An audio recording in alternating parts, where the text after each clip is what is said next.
refrigério na nossa vida espiritual. Irmão José Plágios, eu não conheço bem ainda, ele está por aqui. Cadê o irmão José Plágios? Está aqui? Aqui. Ele registra aqui a presença de 2 amigos obreiros que estão com ele. Pode nos apresentar, por favor? O pastor Plágios. Ok. O Henrique. São muito bem-vindos conosco nesta noite de adoração. Eu perguntei porque eu ainda não conheço o irmão José Plágios ainda, né? É a segunda vez que prego aqui com vocês. Ainda vou conhecer aos poucos cada um de vocês. Gostaria de convidar vocês a abrirem a Bíblia comigo na segunda carta de Timóteo, capítulo 4. Segunda carta de Timóteo, capítulo 4.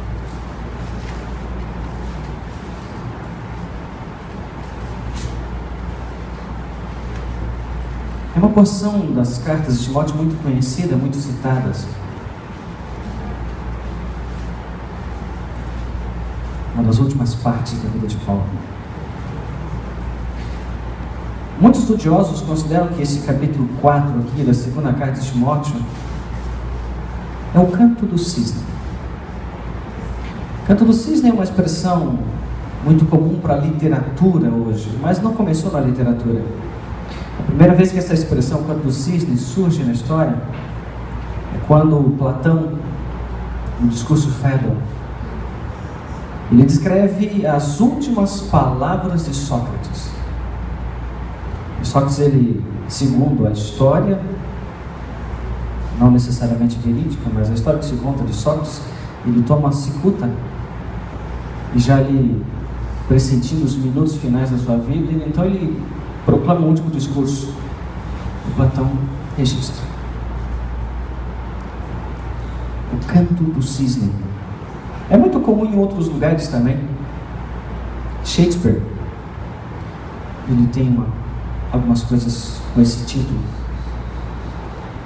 Você tem Schubert, ele também tem uma obra extraordinária com esse mesmo título, O Canto do Cisne. A ideia básica é de que você tem aqui o último testemunho, a última obra de um artista, a declaração final de alguém. Isso é o Canto do Cisne. E os estudiosos bíblicos consideram que em 2 Timóteo capítulo 4 é o Canto do Cisne de Paulo. Fica evidente quando você observa o verso 7. Diz assim: fiz o melhor que pude na corrida, cheguei até o fim, conservei a fé, e agora está me esperando o prêmio da vitória que é dado para quem vive uma vida correta. Mas deixa eu voltar ao verso 6 um pouquinho antes. Diz assim: quanto a mim, a hora já chegou de eu ser sacrificado, e já é tempo de deixar esta vida. Eu fiz questão de ler aqui na linguagem de hoje, porque fica ainda mais evidente a expressão de Paulo. Ele tinha bastante claro na sua mente de que a sua vida estava chegando no final, estava preso, e ele tinha consciência de que não avançaria muito mais. É comum nós ouvirmos essa expressão, né? Quais são as suas últimas palavras? A gente vê nas obras por aí afora. Quais são as suas últimas palavras? Esta é uma expressão que traz à mente a ideia de que são palavras de extrema importância que serão ditas naquele momento. Afinal de contas, a pessoa precisa se concentrar ali naquele momento em algo de relevância. Quais são as suas últimas palavras? Quais são as últimas palavras de Paulo? É interessante você observar o que Paulo tem aqui nas suas últimas palavras. Convido você agora a acompanhar a leitura a partir do verso 1, não mais na linguagem de hoje, na Bíblia, na versão normal. Conjuro-te perante Deus e Cristo Jesus, que há de julgar vivos e mortos, pela sua manifestação e pelo seu reino.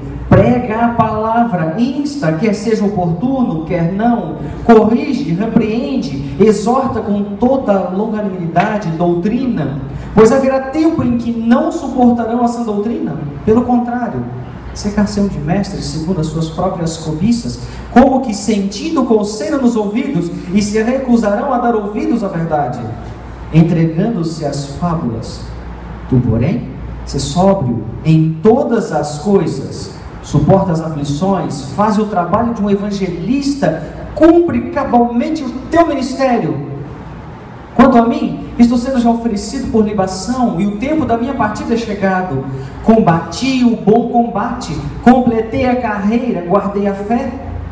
Já agora a coroa da justiça me está guardada, a qual o Senhor, reto juiz, me dará naquele dia, e não somente a mim, mas também a todos quantos amam a sua vinda. Procura vir ter comigo depressa, porque Demas, tendo amado o presente século, me abandonou e se foi para Tessalônica, Crescente para a Galácia, Tito para a Dalmácia, somente Lucas está comigo. Toma contigo Marcos e traze-o, pois me é útil o ministério. Quanto a Tíquico, mandei-o a Éfeso. Quando vieres, traz a capa que deixei em Troade, em casa de Carpo, bem como os livros, especialmente os pergaminhos. Alexandre, o latoeiro, causou-me muitos males. O Senhor lhe dará paga segundo as suas obras. Tu guarda-te também dele, porque resistiu fortemente às nossas palavras. Na minha primeira defesa, ninguém foi a meu favor, antes todos me abandonaram. Que isto não lhe seja posto em conta. Mas o Senhor me assistiu e me revestiu de forças, para que por meu intermédio a pregação fosse plenamente cumprida e todos os gentios a ouvissem. E fui libertado da boca do leão. O Senhor me livrará também de toda obra maligna e me livrará salvo para o seu reino celestial. A Ele glória pelos séculos dos séculos. Amém. Saúda Prisca, Áquila e a casa de Onesíforo. Erasto ficou em Corinto. Quanto a Trófimo, deixei-o doente em Mileto. Apressa-te a vir antes do inverno. Eubulo te envia saudações. O mesmo fazem Prudente, Lino, Cláudia e os irmãos todos. Que o Senhor seja com teu espírito. A graça seja conosco. Estas são as últimas palavras de Paulo. A gente consegue sistematizar de forma bem clara todo esse discurso de Paulo em alguns pontos chaves. Nos primeiros versos aqui, do verso 1 até o verso 8, ele de forma bem clara identifica 3 pontos básicos aqui. O motivo pelo qual ele está escrevendo, está dizendo essas últimas palavras. Ele começa dizendo: prega a palavra. Verso 2. Ele faz a sua introdução e logo diz: o objetivo básico da vida, pregue. Não importa se com condição ou sem condição, se você pode ou não pode, não importa o que aconteça, fale de Jesus para alguém. E a razão é bem simples. Todos nós que estamos aqui, estamos esperando Jesus voltar. Alguns há mais tempo, outros há menos tempo, mas não importa o tempo. O fato é que estamos esperando Jesus voltar. E cabe a mim e a cada um de nós que estamos aqui hoje uma responsabilidade bem simples: proclamar o Evangelho. Então, se eu e você temos pressa na volta de Jesus, qual é o conselho de Paulo? Pregue. Fale. Não adianta ficar parado.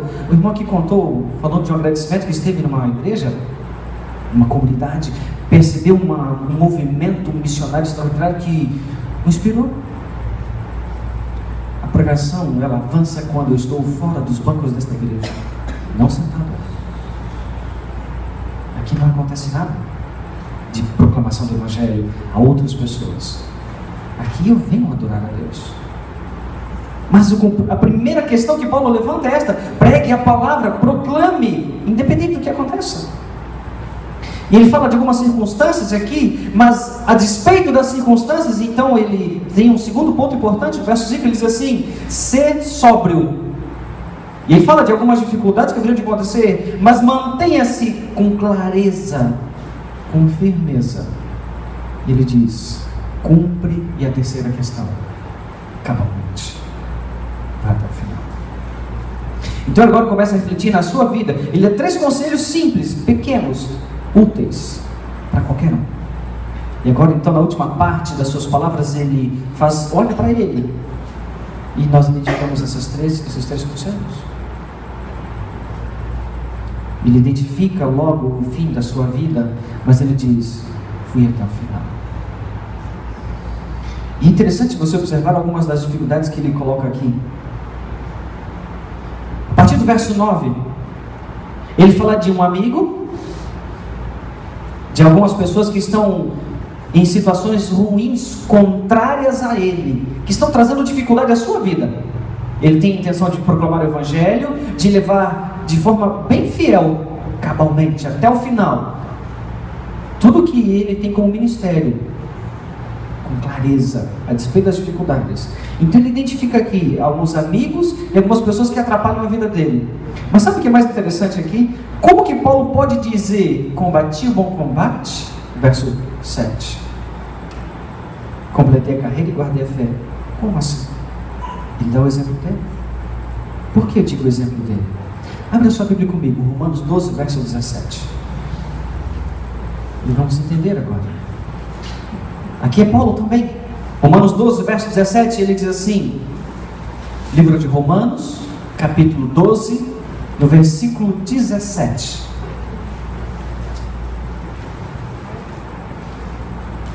Assim está escrito: não paguem a ninguém o mal com o mal. Procurem agir de tal maneira que vocês receberão a aprovação dos outros. Aqui Paulo está ensinando, pregando: não devolva na mesma moeda. Não faça isso. Alguém foi rude ou de uma forma ruim com você? Não devolva do mesmo jeito. Não pague o mal com o mal. Não faça isso. Seja cristão. Quando você vai aqui a 2 Timóteo capítulo 4, quando ele fala de Alexandre, olha que interessante. Olha como ele faz. Verso 14. Alexandre o latoeiro causou-me muitos males. O Senhor é o Senhor que vai agir no que tem que fazer. Eu não. Uma coisa é falar, ensinar. Outra coisa é viver. Na primeira parte das últimas palavras, ele nos dá 3 conselhos simples. E agora ele começa a mostrar na vida prática. Olha que interessante. Quando você vai ao verso 16, aqui ele diz que estava diante de um julgamento, mas ninguém foi lá estar do lado, quem sabe apoiando, motivando, ou quem sabe simplesmente orando com ele, ou chorando junto com ele. Mas quando você abre Romanos capítulo 16, lembram que ele estava preso em Roma, seu julgamento era Roma. Todo esse processo judicial aconteceu em Roma. E em Roma, ele tinha conhecidos. Olha o capítulo 16, ele começa dizendo assim: eu recomendo a vocês a nossa irmã Febe, que é diaconisa. Recebam essa irmã em nome do Senhor. Olha o verso 3: mando saudações a Príscila, ao seu marido Áquila. Olha o verso 5: saudações também à igreja que se reúne na casa deles. Verso 6: saudações a Maria. Verso 7: saudações a Andrônico, a Júnia. Percebe que a lista continua e são inúmeras as pessoas que ele cita por nome, pessoas que ele conhecia, pessoas que o conheciam, mas que naquele momento o deixaram sozinho. Mas olha como ele termina o verso 16, 2 Timóteo capítulo 4, verso 16, ele termina assim: que isto não lhe seja posto em conta. Lembra Romanos 12, 17? Ele ensina: não trate ninguém mal, a despeito de tratarem você mal. Seja sincero com a fé que você tem, na prática. E ele dá os exemplos. Como combati o bom combate? Terminei a carreira vivendo aquilo que se prega. É muito fácil falar, viver é diferente. Há um outro detalhe interessante dessa parte aqui dos amigos, porque ele fala de um amigo chamado Marcos. Vocês conhecem muito bem a história de Marcos. Atos capítulo 15, a partir do verso 36, houve uma divergência entre Paulo e Marcos. A divergência foi tão forte que Paulo foi para um lado, Marcos foi para o outro. Passaram-se os tempos e os dias, agora Paulo cita Marcos por nome e o convida a estar com ele. Paulo aprendeu de que relacionamentos são importantes, que eu preciso aprender a valorizar aquelas pessoas que estão próximas de mim. Pode haver divergências. Onde há duas pessoas juntas, tenha certeza, em algum momento vai dar um atrito. Aprenda a superar os atritos, porque você não sabe quem são seus amigos de fato. E aqui Paulo está dizendo de forma bem clara que ele menos esperava é quem estava do lado dele. E a última parte da nossa reflexão nesta noite: como poder dizer, o verso 7, como poder falar: combati um bom combate, eu completei a carreira, eu preguei, a despeito das coisas, mantive-me sóbrio, a despeito de tudo, cumpri fielmente. Qual é o grande segredo da vida? Ele diz no verso 17: mas o Senhor me assistiu. Eu gosto muito do Salmo 23, do verso 4. Ainda que eu esteja à beira da morte, eu estou enxergando a morte. Davi diz assim: eu não tenho medo. Qual é o segredo? Porque a certeza da presença de Deus, e não importa a circunstância, o lugar, não importa onde, não importa o que, a certeza de que Deus está comigo. Foi o segredo de Paulo, foi o segredo de Davi, é o meu e o seu segredo.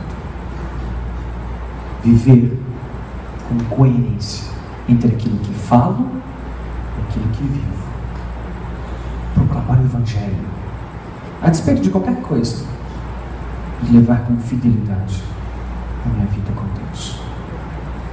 Estas são as últimas palavras de Paulo.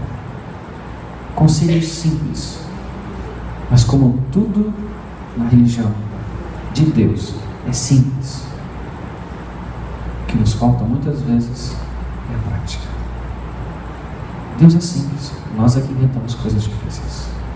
Que pela graça e misericórdia de Deus tenhamos a ousadia de poder um dia dizer como Paulo: fiz o melhor que pude, cheguei no final, mas eu conservei a minha fé. Que Deus nos ajude a viver assim.